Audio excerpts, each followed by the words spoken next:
اللہم صلی علی محمد و آل محمد۔ ایک سورہ فاتحہ 3 دفعہ سورہ توحید پڑھ کر تمام مومنین مومنات محرومین تمام علماء تمام شہداء استاد شہید سے ابتدا جعفر شہید عارف حسینی کے روح کو پڑھ کر بسم اللہ۔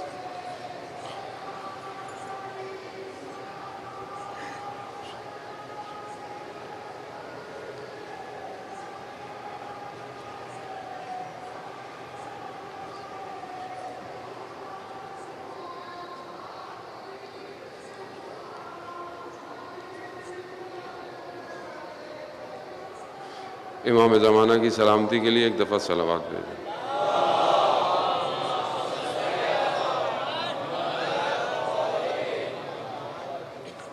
لا حول ولا قوة الا باللہ العلی العظیم حسبنا اللہ ونعم الوکیل نعم المولا ونعم النصیر۔ اعوذ باللہ من الشیطان الرجیم بسم اللہ الرحمن الرحیم الحمد للہ الذی یؤمن الخائفین وینجی الصالحین ویضع المستکبرین ویہلک ملوکا ویستخلف آخرین والصلاة والسلام على رسول ثقلین محبوب رب المشرقین والمغربین جد الحسن والحسین نبینا سیدنا بالقاسم محمد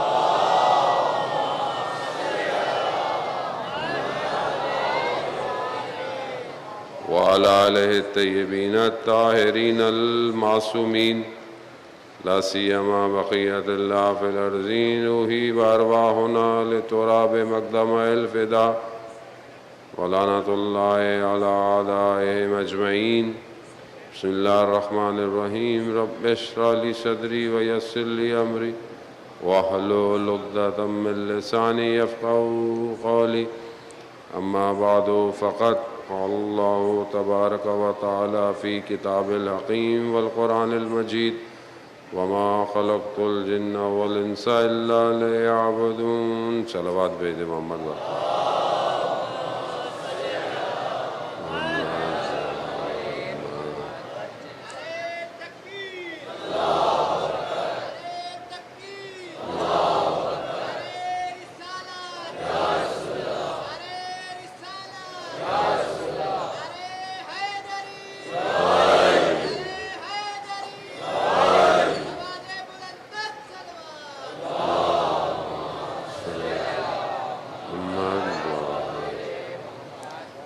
عزیزداران شہید و شہداء، شب 8 محرم ہو گئی ہے۔ چند دن کا مہمان رہ گیا ہے سیدہ کا بیٹا، جیسا کہ آپ نے سنا بھی صحیح کہ آج جو ہے وہ علم برآمد کیا جائے گا۔ گفتگو ہماری یہ چند دن جو ٹوٹے پھوٹے الفاظ آپ کی خدمت میں پیش کیے، اس کا اصل مقصد یہی تھا کہ ہم اس مقصد کو پہچان پائیں جس کے لیے پروردگار نے اپنے انبیاؤں کو روئے زمین پر بھیجا۔ خدا اگر کسی چیز کو خلق نہ بھی کرتا تو بھی خدا ہی تھا، لیکن اس نے اس پوری کائنات کو بنا کر، اپنی مخلوقات کو بنا کر، اس میں عقل اور ادراک اور فہم کی صلاحیت رکھ کر اسے یہ اختیار دیا کہ وہ اس کو پہچانے، اور پہچان اور معرفت کے ساتھ پھر اس کی عبادت کرے۔ آپ کی خدمت میں یہ سیر جو ہم چند دن میں ہم نے توحید تک پہنچنے کے لیے کی، کیونکہ توحید کی وادی آسان وادی نہیں ہے۔ توحید کی وادی کے لیے اللہ کے ولیوں نے قربانیاں دی ہیں۔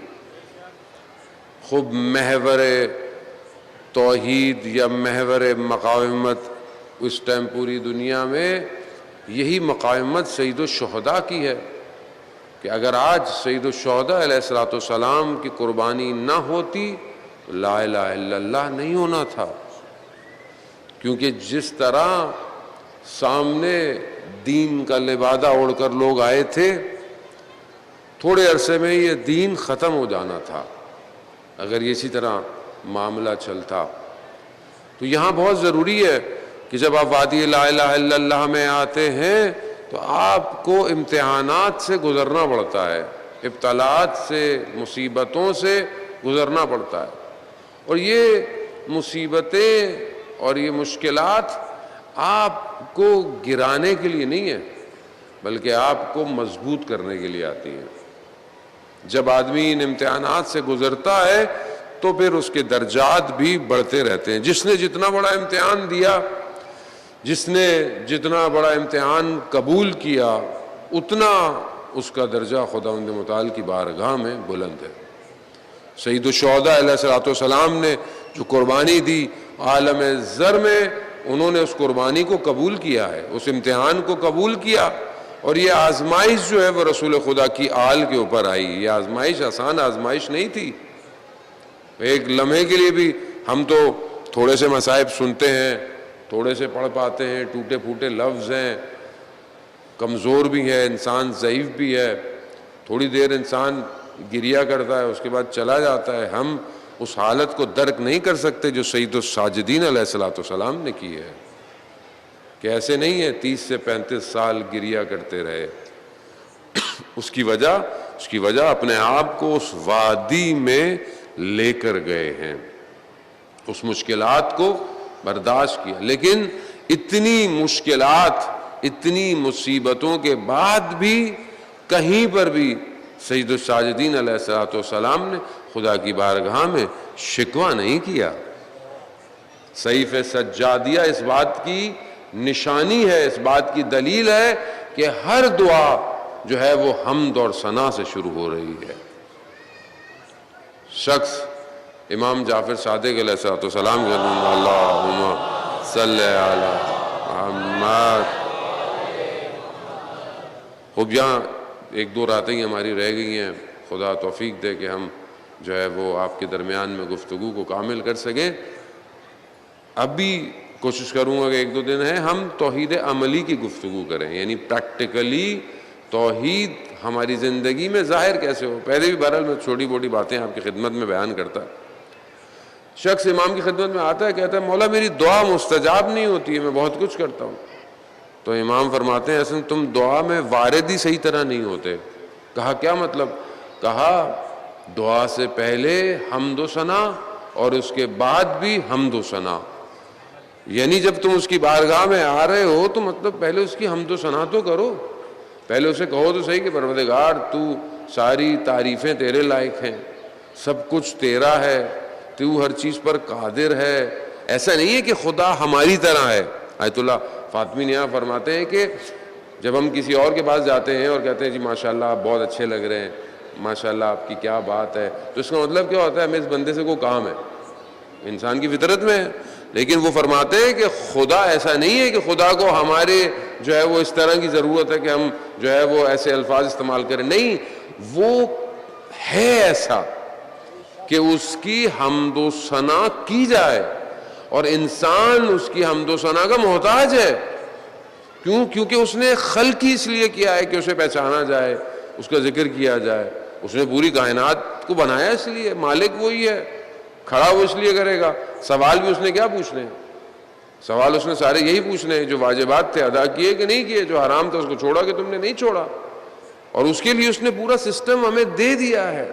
یہاں انسان اس کی بارگاہ میں جب حمد و ثنا کرتا ہے، ہمارے پر تو کوئی مشکل نہیں ہے، زندگی میں کوئی پریشانی نہیں ہے، مشکلات تو اہل بیت علیہ الصلوۃ والسلام پر آئیں۔ توحید بھی اس لیے اگر لینی ہے تو آپ کو انہی کے گھر سے لینی پڑے گی۔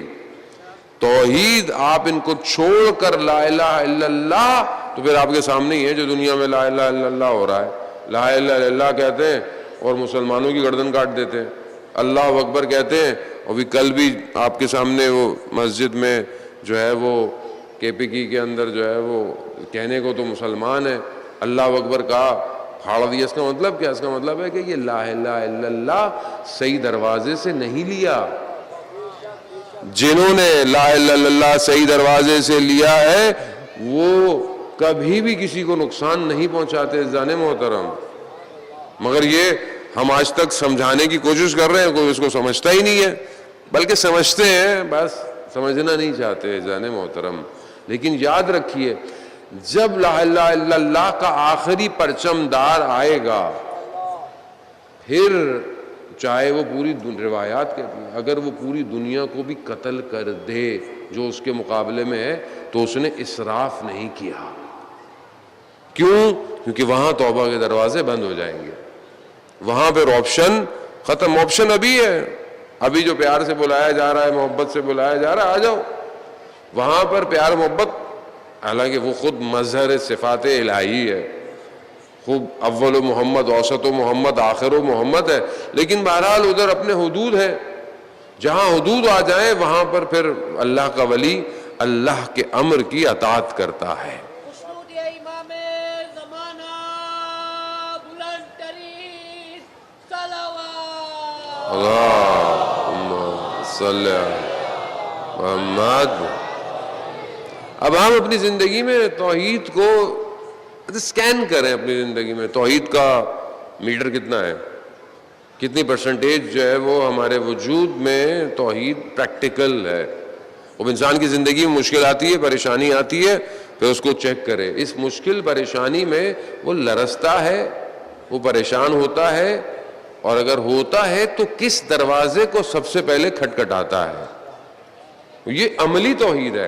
میں اتنے دعوے کرتا رہوں ممبر پہ بیٹھا ہوا، جب میرے پر کوئی مشکل آئے تو سب سے پہلے میں کہاں جاؤں گا، یہی چیز میرے رابطے کو اور میرے عقیدے کو بتائے گی۔ آیت اللہ نخوتکی اصفہانی رضوان اللہ تعالی علیہ جو مشہد مقدس میں مولا کے حرم میں دفن ہے، ایک دفعہ بیٹھے ہوئے تھے، شاگرد آیا، دیکھا گریہ کر رہے ہیں، رو رہے ہیں، کہا کیوں رو رہے ہیں؟ کہا خدا نے میرا مرتبہ بڑھا دیا ہے۔ آپ جانتے ہیں آیت اللہ نخوتکی اصفہانی بہت، یعنی آیت اللہ قاضی رضوان اللہ تعالیٰ علیہ کے دور میں نجف سے جو ہے وہ آیت اللہ کشمیری سے وظائف لے کر ان کمالات تک پہنچے تھے، کہ یہاں تک کہ جب امام خمینی نے ان سے کہا کہ مجھے علم کیمیا دے دیں۔ علم کیمیا کیا ہے؟ یعنی مجھے ایسا علم دے دیں کہ میں پتھر کو بھی سونا بنا دوں، پہاڑوں کو سونا، اور ان کے پاس تھا یہ علم کہ پہاڑ سونا بن سکتے تھے، مگر انہوں نے کہا کہ اگر میں یہ آپ کو دے دوں تو کیا آپ کو یہ یقین ہے کہ یہ سونا صحیح معاملوں میں استعمال ہوگا؟ تو امام خمینی خاموش ہو گئے۔ تو پھر انہوں نے ایک اور عمل دیا، اور اس عمل کو کہا کہ یہ اسی طرح ہے علم کیمیا، آپ اس کو عمل کریں زندگی میں۔ امام خمینی کہتے ہیں میں نے ساری زندگی وہ عمل کیا، مجھے کبھی بھی کوئی پریشانی، کوئی تنگی، کوئی مشکل نہیں ہوئی۔ وہ عمل بہرحال آسان سا ہے، گفتگو آ گئی ہے تو میں بہرحال آپ کو دیتا جاؤں۔ آیت تسبیح حضرت زہرا سلام اللہ علیہ اب نماز کے بعد جو پڑھتے ہیں، اللہم صلی علی محمد وعلی محمد،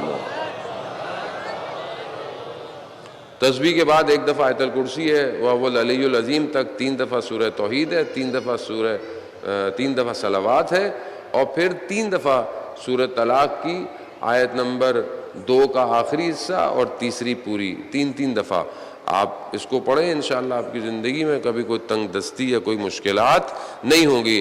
وہ فرماتے ہیں کہ شاگرد کہتا ہے تو آپ رو کیوں رہے؟ اگر درجات بڑھ گئے ہیں تو رو کیوں رہے؟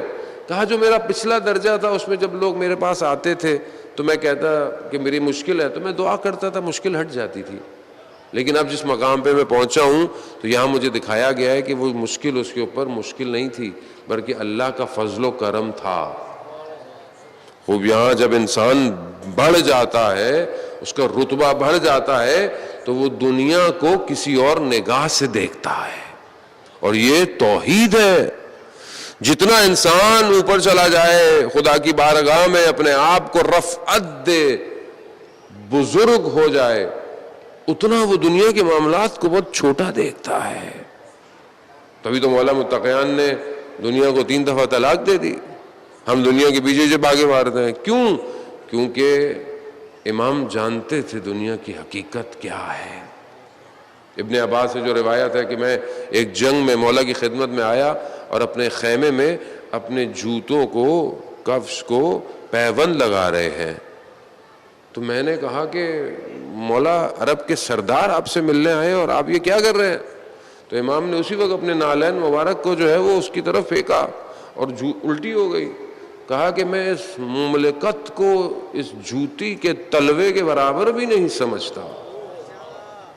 علی کو کیا دنیا سے اور دنیا کے سروخار سے، مگر اس کے باوجود بھی کہ حضرت علی جیسا قوی ارادہ رکھنے والا شخص، لوہے کا ارادہ رکھنے والا شخص خدا کی بارگاہ میں تڑپتا ہے. یہ ہے توحید کہ کوئی چیز امام کو ہلا نہیں سکتی مگر خدا کی بارگاہ میں سجدے. دعائے کمیل آپ دیکھیں یہاں سری اور رضا کس طرح امام جو ہے وہ خدا کی بارگاہ میں تڑپ رہے ہیں. تو یہاں توحید عملی ہے، پریکٹیکل ہے، اور یہ جب توحید انسان کے وجود میں نفوذ کر جائے تو پھر انسان. اور جان محترم پریکٹیکلی جو چیز، جو دو جہاد ہیں کہ جو میں نے آپ کی خدمت میں کیا کہ دو شہر ہیں، بلد طیب، بلد خبیث. خوب یہ اگر آپ ایک طیب شہر میں، پاک شہر میں داخل ہونا چاہتے ہیں تو پھر آزمائش ہے اور امتحان ہے، مفت میں داخلہ نہیں ملے گا. تو وہاں دو جہاد آپ کو کرنے ہیں. پہلا جہاد جہاد اکبر ہے، دوسرا جہاد جہاد اصغر ہے. اگر جو شخص اپنے جہاد اکبر میں، جہاد اکبر کیا ہے؟ جہاد اکبر یعنی اپنے نفس سے جہاد کرنا ہے، اپنی خواہشات سے، اپنی آرزوؤں سے، ایکسٹرا شہوتوں سے، دنیا کی محبتوں سے جہاد کرنا ہے آپ نے. اور ہر شخص کا الگ الگ ہے. اگر کوئی اس میں کامیاب نہیں ہو سکتا تو یہ بھول جائے کہ کل اگر وہ کسی ایک ایسی جگہ پر کھڑا ہو جہاں ایک طرف امام کا خیمہ ہو، ایک طرف دشمن کا خیمہ ہو، تو وہ امام کے خیموں کی طرف نہیں جا پائے گا. یہ بہت آسان سا فارمولا ہے، کیونکہ جو شخص اپنی خواہشات پہ قابو نہیں کر سکتا وہ اپنے وجود کو اپنے امام پہ قربان نہیں کر سکتا. جو لوگ کربلا میں امام کو جانتے تھے، نواسہ رسول ہے، جانتے تھے، مگر کیوں امام کی طرف نہیں آئے؟ کیونکہ اپنے نفس کے جہاد میں ناکام ہو گئے تھے. اب یہ دو چیزیں انسان کی، اور یہ ہر وقت ہے. آپ کبھی بھی نہیں کہہ سکتے کہ میری زندگی میں جہاد اکبر ختم ہو گیا ہے، اب میں امر ہو گیا ہوں. اب ایسا ہو ہی نہیں سکتا. جو شخص اپنے آپ کو کامل سمجھے وہیں اس کی بربادی شروع ہو جاتی ہے. جہاں آپ یہ سمجھ لیں کہ بس میرے سے تو اچھا کوئی نہیں ہے، بس پھر آپ کا چیپٹر لائف کا ختم ہو گیا. کتنے لوگ اسی حالت میں برباد ہو گئے زندگی میں. ایک عالم دین کہتے ہیں کہ مجلس کے لیے کم میں کوئی اور عالم دین آئے ہوئے تھے، تو ہم نے کہا یہاں آئے ہوئے تو 4-5 دن ہمارے گھر بھی پڑھ لیں. وہ اہل کرامت تھے، کچھ ان کے پاس تھا، تو ان کا ٹھیک ہے میں پڑھ دوں گا. تو انہوں نے کہا کہ میں اپنے گھر کے باہر ایک پرچم لگا لیتا ہوں تاکہ لوگوں کو پتہ چلے کہ یہاں پر مجلس ہو رہی ہے. تو وہ جو پڑھنے والے آئے تھے انہوں نے کہا، یہ کوئی شخص وہاں بیٹھا ہوتا، اس نے بولا کہ یہ پرچم آپ لگائیں گے تو یہ ریاکاری نہ ہو جائے کہیں، مثلا آپ دنیا کو دکھانا نہیں کہ بھئی مجلس کرا رہا ہوں میں. تو انہوں نے کہا کہ میں نے اس شخص کو کچھ بولا، بس وہ میں نے بولنا تھا، وہ جو میرے اندر کرامات تھی نا وہ چلی گئی. یعنی میں لوگوں کے ذہن پڑھ لیتا تھا، وقت سے پہلے چیزوں کو بتا دیتا تھا. بعض اوقات منہ سے نکلا ہوا ایک جملہ آپ کی 70 سالہ عبادت کو ختم کر دیتا ہے. یہ کیوں ہے؟ کیونکہ انسان بعض اوقات جو چیزیں اسے ملتی ہیں وہ سمجھتا ہے کہ شاید یہ اس کی ہے، یہ اس نے کمائی ہے. ایسا بالکل بھی نہیں ہے جان محترم. توحید ہے. اگر آپ خدا کی خاطر کام کرتے ہیں، مجلس کرتے ہیں، جیسے آپ آج کل مجلس ہے، ماتم ہے، ذکر ہے، جو بھی کام کر رہے اللہ کی خاطر ہو. خلوص جو ہے وہ ظاہر سے نہیں دیکھا جا سکتا. اب آپ بولے خلوص کا مطلب ہے میں ہلکی نیاز دوں، خلوص ہو، ایسا کوئی نہیں ہے. جو اللہ نے آپ کو دیا ہے آپ اسی حساب سے دیں. خلوص آپ کے ارادے میں ہونا چاہیے. اگر آپ کی نیت پاک ہے تو چاہے آپ کروڑوں خرچہ کر رہے ہوں تو بھی اللہ اس میں اخلاص دیکھے گا. لیکن ہو سکتا ہے ایک آدمی 10 روپے خرچہ کر رہا ہو لیکن دکھا کے کر رہا ہو, تو پھر آپ کیا بولیں گے؟ تو ہم کمپیئر یہ نہیں کر سکتے کہ بڑا کیا ہے چھوٹا کیا ہے. خلوص اخلاص کا تعلق آپ کے وجود سے ہے, اور یہ وجود اگر خداوند متعال کی خاطر ہے تو آپ کا ہر قدم پاک ہے. اگر آپ اپنے گھر کے بھی کام کر رہے ہیں اور اللہ کی خاطر کر رہے ہیں, عبادت کر رہے ہیں. خاتون گھر میں کام کر رہی ہے, اللہ کی خاطر اپنے گھر والوں کی خدمت کر رہی ہے, تو اس کا ہر کام عبادت ہے. آپ سڑک پر پتھر کو بھی کنارے پہ کر رہے ہیں مخلوق خدا کی خاطر, تو آپ عبادت کر رہے ہیں. آپ یہاں سے آئے, رستے میں کوئی ایسی چیز کہ جو کسی کو نقصان دے سکتی ہے اگر آپ نے سائڈ پہ کر دی, تو آپ عبادت کر رہے ہیں. خوب ہو سکتا ہے آپ کی یہی چیز خداوند متعال کو پسند آ جائے.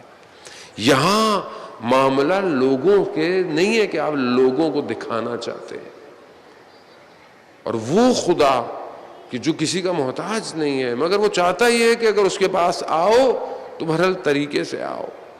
وہ ہر چیز کو کھول دیتا ہے. صحیفہ سجادیہ کی دعا نمبر 7 کے جو خاص طور پہ کووڈ میں پڑھی جاتی تھی, اس میں کیا ہے کہ پروردگار تو ہر مشکلات, ہر دشواریوں کو کھول دیتا ہے, ختم کر دیتا ہے. یعنی دشواریاں مشکلات تیرے سامنے ذلیل ہیں. آپ کی زندگی میں جو بھی مشکل ہو, کتنی مشکل ہے آپ کی زندگی میں, کیا مشکل ہے, یہ ساری مشکلیں اس کی بارگاہ میں ذلیل و خوار ہیں اگر آپ کی توحید مضبوط ہے. لیکن اس حال میں انسان کو آنا پڑتا ہے کہ انسان اس بارگاہ میں, اس کی بارگاہ میں آئے تو صحیح. ہم اپنی زندگی میں عزیزان محترم اتنے الجھے ہوئے ہیں کہ جب ہم نماز پڑھتے ہیں تو بھی ہم پریشان ہیں کیونکہ ہمارا دھیان نماز میں کم ہے, اور پھر اس کے بعد جب ہم دعا کرتے ہیں تو ہماری دعائیں کھوکھلی اور سکیٹرڈ ہیں. اور خاص طور پہ نماز کے بعد, پہلے بھی کئی دفعہ آپ سنتے بھی رہتے ہیں علماء کرام سے کہ نماز کے بعد بہترین عمل تسبیح حضرت زہرا سلام اللہ علیہا ہے. صلی اللہ علیہ محمد وآلہ. اور دیکھیں تسبیح ہے کیا؟ اصل تسبیح حمد الہی ہے. اللہ اکبر اللہ اکبر, یعنی آپ کیا کہہ رہے ہیں؟ آپ 34 دفعہ اس کی بڑائی کا اظہار کر رہے ہیں. الحمدللہ شکر کر رہے ہیں. سبحان اللہ تو منزہ ہے. یعنی ہے کیا؟ صرف خالص توحید ہے, لیکن توجہ کے ساتھ نہیں ہے. اگر انسان اس تسبیح کو توجہ کے ساتھ کرے, کہ جو خود چھٹے امام فرماتے ہیں, کیا فرماتے ہیں کہ اس تسبیح کا جو درجہ ہے, رتبہ ہے, وہ 1000 نوافل سے بہتر ہے. ذکر ذکر ہے, اور جب انسان ذکر میں وارد ہو جائے تو پھر وہ غفلت نہیں کرتا. ضروری نہیں ہے. آیت اللہ فاطمی نے فرماتے ہیں کہ شخص بہت مشکل تھا, ہر پیسے سے, تعلقات سے اس کی مشکل حل نہیں ہوئی, پریشان تھا, شہر سے باہر گیا, ٹوٹی سی مسجد ملی, چھوٹی سی خراب سی, کہنا مسجد ہے, اللہ کا گھر ہے, بیٹھ گیا, صحیفہ سجادیہ کی دعا پڑھنا شروع کر دی. پڑھتے پڑھتے وجود میں تحول آ گیا, تبدیلی آ گئی. اب دعا مستجاب ہو یا نہ ہو, انسان خدا تک پہنچ گیا. اصل تو یہی ہے نا کہ آپ دعا کے معنی کیا ہے؟ خدا تک پہنچ جائیں. مشکل کیوں ہے؟ خدا تک پہنچ جائیں. امتحان کیوں ہے؟ خدا تک پہنچ جائیں. اور یہ سب کچھ ہو اور آپ خدا تک نہ پہنچے. آپ یہاں مجلس میں آئے کس لیے آئے؟ خدا تک پہنچنے کے لیے آئے. سید الشہداء کربلا کیوں آئے؟ تاکہ لوگ خدا تک پہنچے. اپنے جوان بچوں کو قربان کیوں کیا؟ کہ لوگ خدا تک پہنچے. لیکن اگر آپ ان سب کاموں کے باوجود خدا تک نہیں پہنچ رہے تو پھر مشکل سسٹم میں نہیں ہے, مشکل پھر ہماری اپنی ہے. ذہن محترم, یہ دو چیزیں کہ جو میں بار بار آپ کو ریپیٹ بھی کرتا ہوں کہ ایک ایکسٹرنل فیکٹرز ہیں کہ جو انسان کو خدا تک پہنچنے سے روکتے ہیں, اور انٹرنل فیکٹرز ہیں. ایکسٹرنل فیکٹر میں دنیا نے کاروبار بہت بلند کیا ہوا ہے. دنیا کا سسٹم, دنیا کی سازشیں, فتنے, پلاننگ, کلچر, یہ سارے school of thoughts, social media, branding, corporate, انسان کے لیے دنیا کو بہت لیوش دکھانا, یہ سب دنیا پرستی ہے۔ ہو سکتا ہے کوئی پیسے سے گر جائے، کوئی کپڑے سے گر جائے، کوئی گھر سے گر جائے، کوئی گاڑی سے گر جائے، کوئی شہوت سے گر جائے، ہر کسی کے لیے شیطان نے پیکج رکھا ہوا ہے، اور شیطان کا ہدف یہی ہے، اس کا کوئی کام نہیں ہے، وہ صرف آپ کو خدا کی عبادت سے دور کرنا چاہتا ہے۔ اس لیے روایات فرماتی ہیں کہ جو شخص نماز پڑھتا ہے وہ شیطان کے ناک کو زمین پر رگڑتا ہے، کیونکہ اس نے پوری محنت اس لیے کی کہ آپ سجدہ نہیں کریں۔ اس نے انبیاؤں کے راستوں میں آیا کہ یہ انسان سجدہ نہ کرے، اور خدا نہ خواستہ اگر ہماری زندگی میں سجدہ نہ ہو تو پھر ہم کس کو پروموٹ کر رہے ہیں، کس کو فائدہ دے رہے ہیں؟ تو یہاں بہت ضروری ہے عزیزان محترم کہ ہم اپنے آپ کو توحید عملی پریکٹیکل توحید پہ جائیں۔ جو شخص لا الہ الا اللہ کا اقرار کرتا ہے وہ اپنے چاروں طرف زندگی کے توحید پرست کہلاتا ہے۔ کوئی ایسا عمل اس کے کردار سے واضح نہیں ہوتا کہ جہاں کوئی یہ کہے کہ یہ کس کو مانتا ہے۔ ایک شخص اپنی زبان کو بچا کے رکھتا ہے، کیونکہ خدا اس کے ہر لفظ کو سن رہا ہے۔ ایک شخص اپنے کانوں کو بچا کے رکھتا ہے کیونکہ خدا اس کے پورے وجود کو دیکھ رہا ہے۔ کیوں آپ بہت ساری چیزیں اپنی زندگی میں چھوڑ دیتے ہیں؟ کیوں آپ جو ہے وہ اپنی خلوت اور تنہائی میں گناہ سے بچنا چاہتے ہیں؟ کیوں؟ خدا دیکھ رہا ہے۔ اور یہ جو خدا دیکھ رہا ہے، یہ صرف کیوں آپ کسی کی مدد کرتے ہیں، کیوں آپ کسی کی ہیلپ کرتے ہیں، کیوں ہے؟ خدا۔ اور یہ کام آپ صرف خدا کے لیے کریں، کسی اور کے لیے نہیں کریں۔ شخص کہتا ہے کہ میں مشہد میں سڑک پہ جا رہا تھا، میں نے دیکھا ایک بوڑھی خاتون بیٹھی ہے روٹیاں لے کے، دیکھا تو اس کی یہ روٹیاں بچی تو میں نے اس سے ساری روٹیاں خرید لی۔ میں آگے گیا تو دیکھا ایک بچہ جو ہے وہ کچھ چپس ٹائپ کے پیکٹ، 3-4 پیکٹ تھے، میں نے وہ بھی اس سے خرید لیا۔ آگے میں تھوڑا سا گیا تو میں نے دیکھا کہ جو ہے وہ کچھ کبوتر بیچنے والا، اس کا بھی ایک کبوتر ہے، تو میں نے وہ کبوتر بھی اس سے خرید لیا۔ تھوڑا اور آگے گیا تو دیکھا تھے سیب کی ریڑھی لگی ہوئی تھی، تھوڑے سے سیب رہ گئے تھے، میں نے وہ بھی خرید لی اور ساری چیزیں اس پہ ریڑھی پہ رکھی اور کچھ پیسے دیے کہ چلو میرے ساتھ مسافر خانے۔ اور میں مسافر خانے گیا اور میں نے وہ سب جو خریدا تھا، جو امام کی زیارت پہ آئے ہوئے تھے، میں نے ان میں تقسیم کر دیا۔ یہ کہا، صبح گھر سے نکلا، ٹیکسی میں بیٹھا، حرم جاؤں گا، تو میں نے ٹیکسی والے سے پوچھا کہ تم حرم کب جاتے ہو؟ تو وہ کہہ رہا 5 سال ہو گئے میں حرم نہیں گیا۔ کہہ رہا کیوں؟ کہا حرم کے پاس سے گزرتا ہوں، بس سلام کرتا ہوں کہ زائرین ہے۔ کہتے تم 1 گھنٹے میں کتنا کماتے ہو؟ تو اس نے کہا کہ 600 تومان۔ کہا میں تمہیں 1200 تومان دیتا ہوں، 2 گھنٹے کماؤ نہیں، حرم جاؤ۔ تو اس نے کہا میں نے کہ میں اس کو برسی لے کے گیا، جیسے ہی میں اسے برسی لے کے گیا میں نے اس کبوتر کو آزاد کیا، تو کہا میں نے امام کے جو اوپر امام کا جو ٹوم ہے جو آپ کو نظر بھی آتا ہے گولڈ کلر کا، تو میں نے دیکھا اس میں امام کا چہرہ آیا اور مجھے دیکھ کر مسکرا رہے ہیں۔ پر محمد والے محمد صلوات اللہم صلی محمد۔ وہ کس لیے کیا کام؟ کہا میں سمجھ گیا کہ امام میرے کام سے خوش ہو گئے۔ ادخال سرور ہے نا، یعنی آپ لوگوں کو خوش کرتے ہیں۔ بعض اوقات انسان لوگوں کو خوش کرنے کے لیے کتنا غلط کام کرتا ہے، لوگ خوش ہو جائیں۔ آج کل لوگ سوشل میڈیا پہ کیا کیا کرتے ہیں، پرانک کرتے ہیں، جھوٹ بولتے ہیں، پتہ نہیں کیا کرتے ہیں کہ لوگ تھوڑا سا ہنسیں گے، اور یہ کتنی غلط انسانیت میں کانسیپٹ ہو گیا ہے کہ لوگوں کو تکلیف دے کر لوگ ہنسنا چاہتے ہیں، جبکہ خدا کہتا ہے کہ تم لوگوں کے دلوں کو راضی کرو، لوگوں کے دلوں کو خوش کرو۔ اور جب انسان لوگوں کے دلوں کو خوش کرتا ہے تو خدا اور اس کا ولی بھی خوش ہوتا ہے۔ اور یہ ادخال سرور یہ پریکٹیکل عمل ہے، یہاں آپ کسی اور سے مطالبہ نہیں کر رہے۔ بعض اوقات معاشرے میں یہ ہوتا ہے کہ میں نے اس سے اچھائی کی، اس نے میرے ساتھ کیا کیا۔ آپ اس سے اچھائی اللہ کی خاطر کریں، آپ اس سے اچھائی اس لیے نہیں کریں کہ وہ بھی آپ کے ساتھ اچھائی کرے. کوئی تو چیز قیامت کے لیے رکھیں, دنیا میں تو ویسے بھی رزلٹ نہیں ملے گا. اس لیے قرآن میں جو آیت ہے کہ مانگو مجھ سے کہ میں تمہاری دعاؤں کو مستجاب کروں گا, مانگے ضرور. بعض اوقات ہمارے جوان کہتے ہیں مولانا صاحب اللہ بہتر جانتا ہے, اللہ سے کیا مانگنا, اللہ کو مگر پتہ نہیں ہے. اللہ کو سب پتہ ہے, اللہ کو یہ بھی پتہ ہے تمہارا انجام کیا ہونا ہے, اللہ کو یہ بھی پتہ ہے قیامت میں تمہارے ساتھ کیا ہونا ہے, اس کو سب پتہ ہے. بھائی وہ خدا ہے, لیکن اسی نے جو جانتا ہے اسی نے قرآن میں کہا ہے کہ مجھ سے مانگو میں مستجاب کروں گا.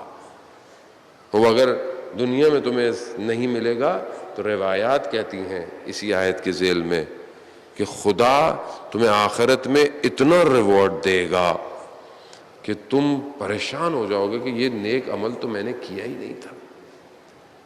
تو پوچھا جائے گا یہ کیا ہے, کہا وہی جو تم نے مانگا تھا وہاں نہیں ملا, ہم تمہیں یہاں دے رہے ہیں. بندہ کیا کہے گا, کاش مجھے دنیا میں کچھ بھی نہ ملا ہوتا. یہاں ہاتھ اٹھانا محتاجی ہے, اور خدا چاہتا ہے کہ اس کی بارگاہ میں محتاج رہو. گڑ گڑانا اسے پسند ہے, دعائیں مانگنا. خود سید الشہداء امام حسین علیہ الصلوۃ والسلام ارشاد فرماتے ہیں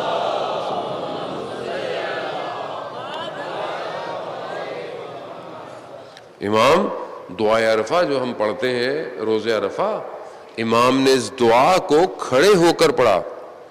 راوی کہتا ہے کہ مسلسل سید الشہداء کے آنکھوں میں آنسو ٹپک رہے تھے. یعنی امام حسین جیسی ہستی اس کی بارگاہ میں کس طرح گڑ گڑا رہی ہے کہ پروردگار تجھ تک پہنچنے کے لیے نشانیوں کی ضرورت نہیں ہے, تو کسی نشانی کا محتاج نہیں ہے. بھائی ہم کہتے ہیں نا کہ اس کے ذریعے سے پہچانو, اس کے ذریعے سے پہچانو, ٹھیک ہے اسباب کے ذریعے سے, لیکن امام کہہ رہے ہیں پروردگار تو نشانیوں کا محتاج نہیں ہے. اصل میں نے تجھے پہچان کر باقی چیزوں کو پہچانا ہے.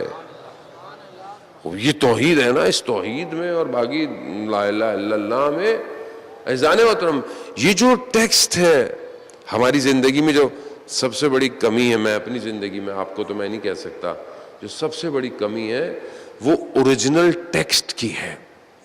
یہ اوریجنل ٹیکسٹ جو ہمارے پاس ہے, پہلا قرآن ہے, دوسرا ہمارے پاس رسول خدا کی احادیث, نہج البلاغہ اور صحیفہ سجادیہ.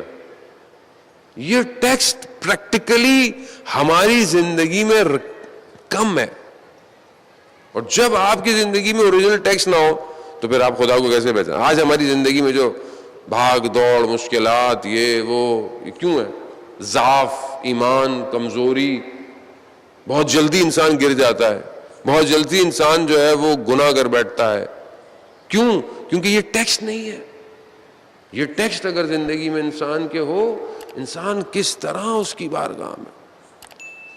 صحیفہ سجادیہ میں امام فرماتے ہیں اپنی پہلی دعا کے اندر کہ پروردگار سارے راستے تیری محبت کی طرف جاتے ہیں, سارے راستے, مگر میری زندگی مجھے کوئی راستہ مجھے تو نظر نہیں آتا کہ جو اس کی طرف جائے. عز اللہ انصاری کہتے ہیں کہ مشہد مقدس میں میری علامہ طباطبائی سے ملاقات ہوئی تو میں نے کہا کہ جب سے استاد گئے میری حالت بہت اچھی نہیں ہے, تو کوئی کرامت بتا دیجئے جو آپ کے اوپر ہوئی ہو. تو انہوں نے مجھے اچانک سے ایسے جھٹک دیا, کہا جاؤ امام رضا کے پاس جاؤ, مجھ سے کیوں پوچھ رہے ہو, میرے پاس کیوں مانگ رہے ہو. تو کہا مجھے آپ کو اس صاحب حرم کا واسطہ پلیز مجھے بتا دیجیے, شاید میرے پر کچھ اثر ہو جائے. تو انہوں نے کہا کہ جب تک میں زندہ ہوں نہیں بتاؤں گا. کہا مجھے ابھی جو ریسنٹ کرامات میرے اوپر مجھے ملی ہیں وہ یہ ہے کہ میں رات کو تمام موجودات کی صدائیں سنتا ہوں, مجھے نیند نہیں آتی. اور دوسری کہ جب میں نماز پڑھ رہا ہوتا ہوں تو میں اوپر سے اپنے آپ کو دیکھ رہا ہوتا ہوں. کیوں؟ کیونکہ اپنے آپ کو بدن سے آزاد کر دیا ہے. ہم اپنے آپ کو آزاد کیا کرتے ہیں, ہم تو اپنے بدن میں دھستے چلے جا رہے ہیں.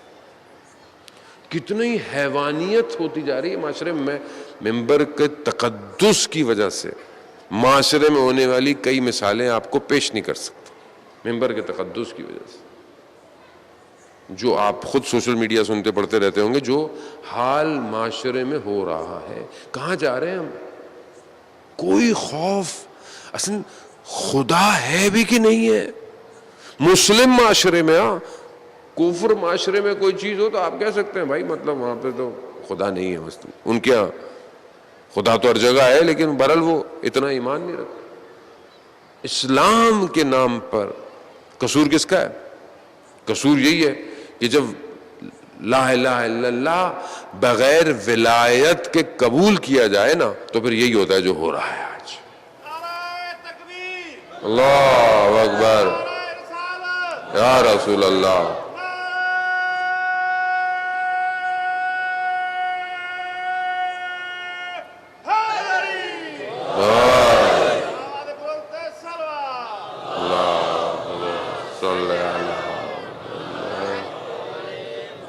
وہ روایات ہے نا رسول خدا سے کہ رسول خدا فرماتے ہیں کہ اگر سب لوگ ولایت علی ابن ابی طالب پر جمع ہو جاتے تو خدا جہنم کو خلق نہیں کرتا۔ آزمائش یہی ولایت ہے، وہ ولایت کو ایکسیپٹ کرنا پڑے گا، اور جو اس ولایت کو ایکسیپٹ کرتا ہے پھر آپ معاشرے کو بقا دے سکتے ہیں۔ جس کے ہاں توحید ہی نہیں ہے، جس کے ہاں لا الہ الا اللہ نہیں ہے، وہ آج حکمراں بن گیا، کل کچھ اور بن جائے گا، پرسوں کچھ اور بن جائے گا۔ وہ صرف اپنی ذات کے لیے ہے، وہ نہ انسانیت کے لیے ہے نہ معاشرے کے لیے ہے۔ سید الشہداء علیہ الصلوۃ والسلام کا کربلا میں آنا سسٹم ڈیزائن کرنا تھا، قیامت تک کے لوگوں کو ایک سسٹم بتانا تھا کہ دیکھو جہاں بھی توحید اور توحید کی جتنی بھی شرائط ہے، جو توحید کی طرف سے آپ کے پاس آیا ہے، اگر وہ پارا پارا ہو رہا ہو تو پھر تمہیں اس کے سامنے مقاومت کرنی ہے۔ آپ مجلسوں میں آئیں، صرف امام حسین کی مظلومیت پہ گریہ کر کے گھر چلے جائیں، آپ کیا سمجھ رہے ہیں؟ شاید ثواب آپ لے لیا، ثواب کما لیا، مگر آپ ثواب ادھر ہے اور آپ دریا کے ادھر کنارے پہ کھڑے ہوئے، ثواب تک پہنچیں گے کیسے؟ کیونکہ سید الشہداء کی صرف مظلومیت پر رو کر گھر چلے جائیں اور طاغوت کے سامنے آپ نہ طاغوت کو بیان کریں، نہ جو ہے وہ منکر کو بیان کریں، نہ معاشرے کی برائیوں کا ذکر کریں، تو پھر آپ نے پتہ ہی نہیں ہے پھر آپ کو کہ امام حسین یزید کے مقابلے میں آئے کیوں تھے۔ ایک طبقہ یہ کہتا ہے کہ نہیں بس صرف رلائیں اور گھر چلے جائیں، تو پھر آپ کس طرح پھکارتے ہیں دعائے نطبہ میں اینا بدم مقتول و کربلا، کہاں ہے وہ جو کربلا کا بدلہ لے گا، کہاں ہے وہ؟ تو یہاں سب سے پہلے اپنے آپ کو بہتر کریں، آپ اپنے وجود کو پہلے بہتر کریں، چھوڑ دیں معاشرے کو، معاشرہ اگلا اسٹیپ ہے۔ آپ اپنے وجود، آپ برائی کو برا سمجھتے ہیں کہ نہیں سمجھتے؟ حد اقل ایمان جو ہے، ایمان حد اقل ایمان کیا ہے؟ مولا فرماتے ہیں کہ کم از کم تم اگر برائی کو روک نہیں سکتے، بول نہیں سکتے، تو دل سے تو برا سمجھو۔ کیا ہم معاشرے میں ہونے والی برائیوں کو برا سمجھ رہے ہیں یا اچھا سمجھ رہے ہیں؟ ہاں بڑا اچھا ہو رہا ہے، تو اس کا مطلب کیا ہے؟ اس کا مطلب ہے کہ بس یہ عزیزان محترم، بس یہ پھر قلب خدا نہ خواستہ مردہ ہوتا جا رہا ہے۔ اور اس میں بہت سارے فیکٹر، ایسے لوگ توحید کے مخالف نہیں ہوئے، جو ایکسٹرنل فیکٹر ہے جنہوں نے امام حسین کے مقابلے میں کھڑا کیا، اس میں ایسا کلچر ڈیزائن کرنا جس میں لوگ حرام کے مرتکب ہوں۔ جب انسان حرام کرتا ہے، حرام کھاتا ہے، تو پھر وہ حرام پر عمل کرتا ہے۔ آج جو معاشرے میں اتنا حرام ہو گیا ہے اور معاشرہ بے حس ہو گیا ہے، یعنی بے حیائی، برائی، یہ کیوں ہو گئی ہے؟ کیونکہ حرام کھلایا گیا ہے۔ ہمیں نہیں پتہ نہیں کیا کیا معاشرے میں آپ کھاتے ہیں، پتہ نہیں کس کس جگہ کیا کھلایا جا رہا ہے، ذبح شرعی ہے یا نہیں ہے۔ ایک عالم دین کسی گھر کھانے پہ گئے، ان کے ساتھ ان کا شاگرد بھی تھا، تو انہوں نے کھانا تھا رکھا ہوا تھا، صاحب خانہ اندر گیا ہوا تھا، کہا یہ تمہیں دو جو غالباً جو تھا وہ مرغ تھا، کہا یہ دونوں جو مرغ رکھے ہوئے ہیں یہ تمہیں ایک جیسے نظر آ رہے ہیں؟ کہا نہیں، کہا ان میں سے ایک تھوڑا سا سیاہ سا ہے، ایک سفید سا ہے. کہا جو سفید ہے نا وہ حلال ہے اور جو دوسرا والا ہے وہ حلال نہیں ہے، تو کھاتے وقت خیال رکھنا. ادھر انہوں نے اس سے ذکر نہیں کیا. اب ہمارے ہاں نہ ہم ولی ہیں اللہ کے، نہ ہمیں پتہ ہے کہ ہم جو باہر کھانا کھا رہے ہیں، یہ جو انسان بس فوڈ پانڈا ادھر سے منگا لو، ادھر سے منگا لو، یہ منگا لو، وہ منگا لو. خویزان محترم کیا کھا رہے ہیں آپ؟ خود اگر فجر کی نماز قضا ہو رہی ہے تو پہلی چیز یہ سوچیں کہ رات کو لقمہ کیا کھایا تھا، کیا کھایا. اگر زبان سے کوئی گناہ ہو رہا ہے پہلی چیز لقمہ ہے. نگاہ گناہ کر رہی ہے، نگاہ رک نہیں رہی ہے، اس کا مطلب کیا ہے؟ اس کا مطلب ہے کہ لقمہ خراب ہے کہیں کہیں نہ کہیں. ایسا نہیں مطلب کربلائی کاظم جو قم المقدسہ میں جن کو قرآن جو ہے وہ اہل بیت نے کرم کیا اور قرآن حفظ ہو گیا، حالانکہ ان پڑھ تھے، کسان تھے، کچھ نہیں آتا تھا، قرآن حفظ ہو گیا تھا. اتنا حفظ ہو گیا آیت اللہ بروجردی نے جب بلایا ان کو اور دکھایا عربی کی عبارتیں کہ وہ عربی بکس میں تو صرف جو قرآن کی آیت تھی اس پہ انگلی رکھتے تھے. کہا کیسے پتہ چلتا ہے؟ کہا جہاں قرآن ہے وہاں نور نظر آتا ہے مجھے. کسی گھر کھانے پہ گئے، کھانا کھا کے واپس آئے تو دیکھا قرآن بھول رہے ہیں، فراموش ہے، قرآن کی آیتیں اڑتی جا رہی ہیں. اچانک سے کہہ کی باہر نکالا، پوچھا یہ مجھے کس کے گھر پہ لے کے گئے تھے؟ یہ خمس بھی دیتا ہے کہ نہیں دیتا؟ ہم تو بہرحال خمس تو دور کی بات ہے، اگر پبلک خمس کی بات کرے تو پبلک ٹینشن میں آ جاتی ہے. خمس جو آپ کہیں گے مولانا ہمارے تو حالات اتنے اچھے ہی نہیں ہیں، ہم کیا خمس دیں گے. عزیزان محترم 100 روپے بھی سال کے آخر میں نہیں بچتے کہ آپ کے پاس 20 روپے خمس نہیں دے سکتے آپ؟ امام کا حق کھائیں تو کیا مال حلال ہوگا یا اس کے علاوہ؟ یہ رکاوٹیں ہیں. لا الہ الا اللہ. ان ساری چیزوں کو آپ کو انڈرسٹینڈ کرنا پڑے گا. یہ صرف ایسا نہیں ہے. خود یہ جہاد بن نفس، یہ سافٹ وار جو دنیا میں ہائبرڈ وار جو کریٹ ہوئی ہوئی ہے، یہ اس لیے ہے کہ ان کے نفس کمزور کر دیے جائیں، ان کے نفسوں کو گرا دیا جائے. یہی تو اسٹریٹجی تھی یزید کی. یزید نے کیا کیا تھا؟ گورنر کو خرید لو، اس کو خرید لو، اس کو یہاں سے جو خریدا نہیں جا رہا اس کی گردن اتار دو. اب جب حرام دیا جائے گا تو پھر آپ کے سامنے کیا ہوا؟ اور یہی اسٹریٹجی انہوں نے کربلا میں بھی کی. آج کی جو رات ہے انہوں نے شمر نے کیا کیا؟ شمر امان نامہ لے کر آیا.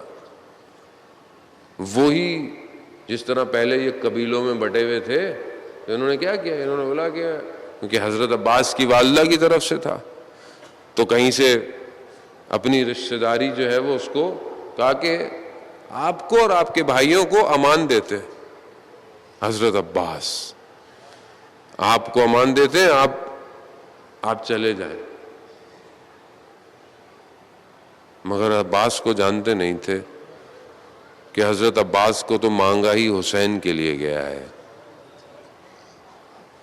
عزیزان محترم خوب یہ سسٹم آج بھی ہے. آج بھی امان نامے دیے جاتے ہیں. ہم آپ کو کچھ نہیں کہیں گے، آپ مت بولیں کچھ. ہم آپ کو یہ چیزیں دے دیں گے، آپ کو پوسٹ دے دیں گے. یہ کیا ہے آج دنیا کیا کر رہی ہے؟ آج یہ وہی شمر والے امان نامے ہیں جس میں ہمارے بھی لوگ بک جاتے ہیں. کیوں؟ کیونکہ جن کے سامنے دنیا مقصد ہو وہ بک جاتا ہے، اور جو لا الہ الا اللہ ہو وہ اپنے بدن کے ٹکڑے کرا دیتا ہے. عزیزان محترم بی بی کے جانے کے بعد حضرت علی نے اپنے بھائی کو بلایا اور کہا کہ مجھے ایسے گھرانے میں شادی کراؤ جو شجاع ترین گھرانہ ہو، جس میں شجاعت پائی جاتی.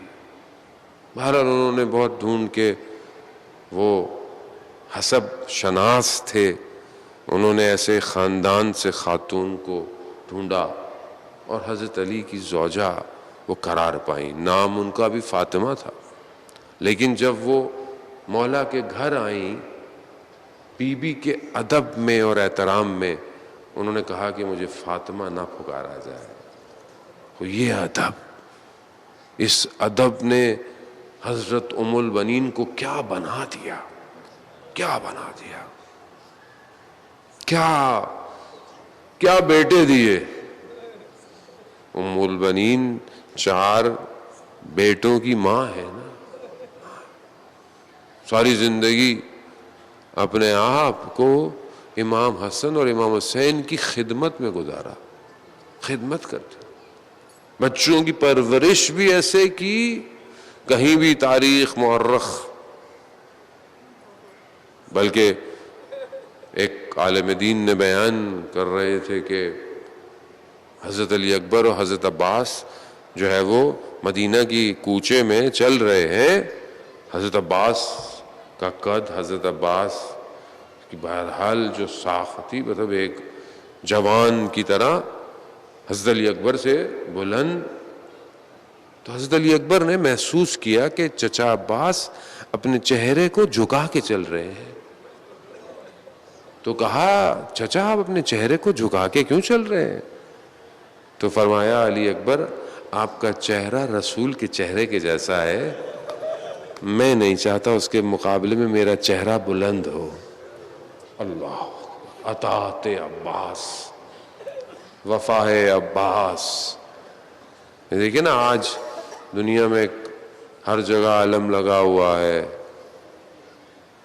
کتنی اطاعت تھی اور کتنی قربانی تھی کہ آج علم پہچان ہے اس مکتب کا. جہاں بھی آپ چاہتے ہیں کہ بتائیں کہ ہم رہتے ہیں، آپ کیا کرتے ہیں؟ آپ اپنی شناخت نہیں کرواتے، اب عباس کا پرچم لگا کر شناخت کرواتے ہیں. اس سے بڑی اور کیا بات ہو سکتی ہے؟ جس نے اپنے وجود کو قربان کر دیا، خدا نے بھی پوری دنیا میں آپ جہاں چلے جائیں، امریکہ، کینیڈا، آسٹریلیا، یو کے، لنڈن، ہر جگہ پرچم عباس بلند ہے.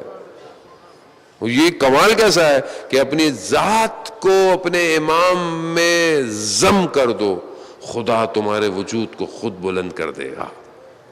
یہ ہے نا عباس، یہ تربیت ہے، یہ اس والدہ کی تربیت ہے کہ جنہوں نے حضرت عباس کو بزرگ کیا. بس عزاداران محترم کہتے ہیں کہ جب آخری شب تھی مولا امیر کی اور امام نے اپنے تمام بچوں کو امام حسن کے ہاتھ میں دیا، وہیں پر امام حسین کے ہاتھ کو اور حضرت عباس کو ایک ساتھ رکھا. کہتے ہیں کہ حضرت عباس کو اپنے سینے سے لگایا امام نے، کہا عباس ایک وقت آئے گا پانی پہ پہنچ جاؤ گے، مگر عباس یاد رکھنا حسین پیاسا ہوگا. وقت گزر گیا، گزرتا گیا. عباس خیمے لگا دو، خیمے لگ گئے. عباس خیمے ہٹا دو، خیمے ہٹ گئے. کہیں بھی سوال نہیں کیا عباس نے، کہیں نہیں سوال. کوئی جگہ پر بھی کوئی مشورہ حضرت عباس نے نہیں دیا، کوئی نہیں دیا، کہیں مشورہ نہیں. خاموش ہے، اطاعت. اس لیے تو چھٹے امام نے زیارت تعلیم کی ہے. اللہ ہم سب کو کربلا کی زیارت نصیب فرمائے. آپ دیکھیں وہاں پہ السلام علیکہ یا عبد صالح، عبد صالح کہہ کر معصوم سلام کر رہے ہیں. قیامت میں جب شہید بھی سارے شہداء حضرت عباس کا رتبہ دیکھیں گے نا تو غبطے کھائیں گے. وہ مقام ہے. روز عاشور آئی، ایک ایک کر کر گلشن زہرا اجڑنے لگا. بس میں بہت تیزی سے آپ کو آخری مراحل کی طرف، شب مخصوص شبیں رہ گئی ہیں. حضرت میں بہت آپ سے شرمندہ بھی ہوں کہ میں بہت زیادہ آپ کے لیے گریہ کا سبب نہیں بن پاتا. گفتگو اتنی ساری ہوتی ہے، بہرحال انسان کمزور ہے، سمیٹتے سمیٹتے بھی ٹائم لگ جاتا ہے. حق تو ادا نہیں کر سکتا کوئی ایک لمحہ، اس ایک لمحے کا بھی جو سید الشہداء نے کربلا میں گزارا ہے. روز عاشور جب سب جا چکے تو حضرت عباس نے بھی کوشش کی کہ مجھے بھی اب جانے دیا جائے. تو امام حسین علیہ السلام نے حضرت عباس کو دیکھا، عباس تم تو میرے لشکر کے سردار ہو. تو کہتے ہیں حضرت عباس نے کہا مولا وہ لشکر کہاں ہے جس کا میں سردار ہوں، مگر پھر بھی اجازت نہیں ملی. چھوٹی سی بچی قربان جاؤں جس کا مشکیزہ علم کے ساتھ نشانی ہوتا ہے کہ چچا بھتیجی میں بہت پیار تھا،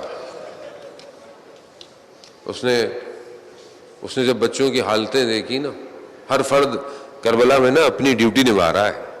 یہ بچی نے بڑی ڈیوٹی نبھائی ہے اپنی. قربان جاؤں میں حسین کی اس چھوٹی بچی پر جس کے وجود نے کربلا کو ایک عجیب کیفیت بخشی ہوئی ہے. عجیب کیفیت ہے عزیزان محترم، میں آپ کو بیان نہیں کر سکتا. جن کی چھوٹی بچیاں ہیں نا وہ اس بات کو سمجھ سکتے ہیں. بچی نے چچا سے کہا چچا جان بچے بہت پیاسے ہیں. چچا کو کہے گی اب کسے کہے، وہ کوئی تو بچا ہی نہیں. علی اکبر بھی گئے، قاسم بھی گئے، اونو محمد بھی گئے، سب چلے گئے، اب کسے کہے؟ ہاں چچا ہی تو ہے. چچا پیاس.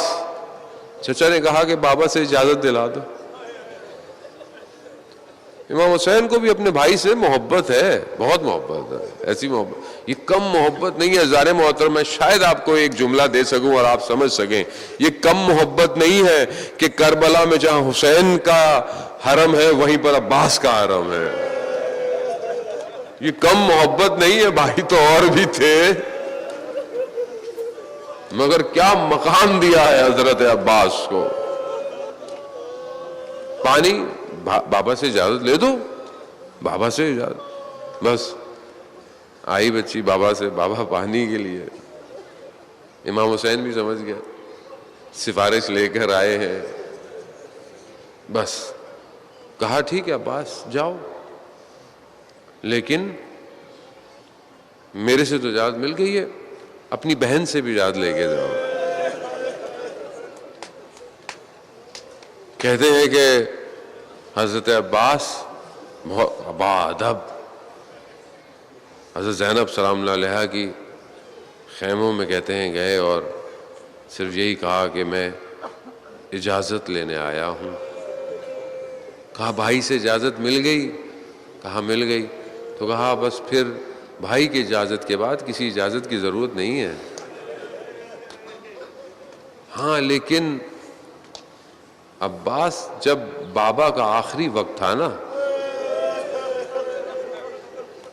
تو بابا نے مجھے کہا تھا کہ بیٹا وقت آئے گا اسیر بنائے جاؤ گے. تو میں یہ سوچتی تھی کہ جس کا عباس جیسا بھائی ہو خدا آپ کو اس کا اجر دے.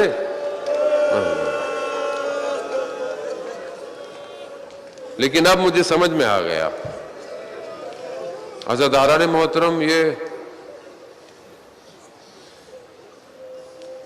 یہ اجازت صرف بعض جگہوں پر بیان ہے، ورنہ حضرت عباس باقی شہداء کی طرح فدا کر کے نہیں گئے. یہ یاد رکھیے گا، ایک ودا ہے نا جیسے لوگ ودا کر کے گئے، حضرت علی اکبر ودا کر کے گئے، خود امام حسین بھی مل کے. حضرت عباس کیونکہ حضرت عباس پانی لینے جا رہے ہیں اور پانی لینے کی جو اجازت تھی بس اسی میں جو تھوڑا بہت ان کو اجازت ملی وہ یہ کہہ کہ نہیں، وہ تو مشیت الہی تھی، ارادہ الہی تھی، امام جانتے تھے، مگر گئے پانی لینے. جاتے وقت دشمن پہ حملہ وار ہوئے، جاتے وقت جنگ ہے، انہوں نے کئی ہزاروں کو جو ہے وہ جہنم واصل کیا کیونکہ مقصد پانی لینا تھا. پانی تک پہنچ گئے، گھوڑا بھی پانی میں ہے، سواری بھی پانی میں. کہتے ہیں مشکیزہ بھرا، ہاتھ میں پانی اٹھایا، بھائی بابا کی بات یاد آ گئی، پانی کو پانی پہ مار دیا عباس نے۔ یہ ہے بندگی، یہ ہے بندگی، ورنہ پانی پی لیتے کوئی گناہ تو نہیں تھا۔ حتیٰ کہتے ہیں کہ سواری نے بھی پانی نہیں پیا۔ بس عزاداران محترم مشکیزہ لیا، اب واپس جا رہے، اب جنگ نہیں کرنی، اب اصل ہدف اس مشکیزے کو خیموں تک لے کے جانا ہے۔ یہ ہے، یہ اصل مقصد ہے، اور یہی حضرت عباس کی امید ہے، یہی آرزو ہے۔ مقاتل کہتے ہیں کہ حضرت عباس کی سواری چلی 4000 تیر، ان کا رخ حضرت عباس کی طرف ہے۔ کہاں کہاں کیا کیا ہوا، مگر جب ایک تیر آ کر مشکیزے پہ لگا نا، تو عباس کی امید بہہ گئی۔ اٹھ اٹھ کے دیکھتے تھے خیمے کتنی دور رہ گئے، مگر وفا نہ کیا پانی نے۔ بس عزاداران محترم با وفا ہے، بس وفا نے رخ موڑ لیا۔ عباس بغیر پانی کے خیمے نہیں جائے گا۔ اسی اثنا میں ایک تیر آیا اور آنکھ پہ لگا۔ میں بہت معذرت چاہتا ہوں، میری طبیعت کل سے بہت اچھی نہیں ہے، میں شاید بہت بلند آواز میں مصائب نہ پڑھ پاؤں میں، بس آپ صرف الفاظ پر غور کیجئے گا اور تصور کیجئے گا۔ تیر آنکھ پہ لگا، لیکن اس سے پہلے کہ تیر آنکھوں پہ لگتے، میرے مولا کے دونوں بازو شہید ہو چکے ہیں۔